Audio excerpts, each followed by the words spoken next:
Exodus 14. Yahweh spoke to Moses, saying, "Speak to the children of Israel that they turn back and encamp before Pihahiroth, between Migdol and the sea, before Baal Zephon. You shall encamp opposite it by the sea. Pharaoh will say of the children of Israel, they are entangled in the land. The wilderness has shut them in. I will harden Pharaoh's heart, and he will follow after them.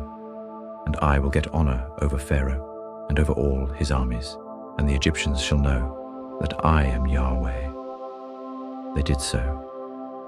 The king of Egypt was told that the people had fled, and the heart of Pharaoh and of his servants was changed toward the people.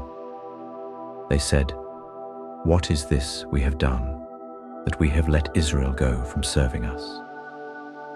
He prepared his chariot and took his army with him. He took 600 chosen chariots, and all the chariots of Egypt, with captains over all of them. Yahweh hardened the heart of Pharaoh, king of Egypt, and he pursued the children of Israel. For the children of Israel went out with a high hand. The Egyptians pursued them. All the horses and chariots of Pharaoh, his horsemen and his army, overtook them encamping by the sea beside Pihahiroth, before Baal Zephon. When Pharaoh came near, the children of Israel lifted up their eyes, and behold, the Egyptians were marching after them. They were very afraid, and the children of Israel cried out to Yahweh. They said to Moses, "Because there were no graves in Egypt, have you taken us away to die in the wilderness? Why have you treated us this way, to bring us out of Egypt? Isn't this the word that we spoke to you in Egypt, saying, 'Leave us alone, that we may serve the Egyptians'?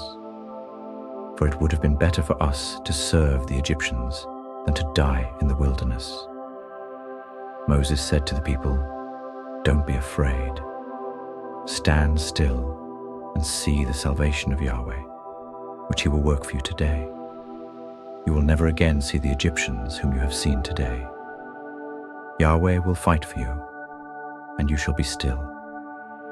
Yahweh said to Moses, "Why do you cry to me? Speak to the children of Israel, that they go forward. Lift up your rod and stretch out your hand over the sea and divide it. Then the children of Israel shall go into the middle of the sea on dry ground. Behold, I myself will harden the hearts of the Egyptians, and they will go in after them. I will get myself honor over Pharaoh, over all his armies, over his chariots, and over his horsemen. The Egyptians shall know that I am Yahweh when I have gotten myself honor over Pharaoh, over his chariots, and over his horsemen." The angel of God, who went before the camp of Israel, moved and went behind them. The pillar of cloud moved from before them and stood behind them. It came between the camp of Egypt and the camp of Israel.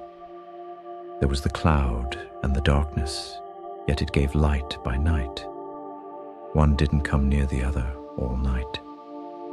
Moses stretched out his hand over the sea, and Yahweh caused the sea to go back by a strong east wind all night, and made the sea dry land, and the waters were divided. The children of Israel went into the middle of the sea on the dry ground, and the waters were a wall to them on their right hand and on their left. The Egyptians pursued and went in after them into the middle of the sea. All of Pharaoh's horses, his chariots, and his horsemen.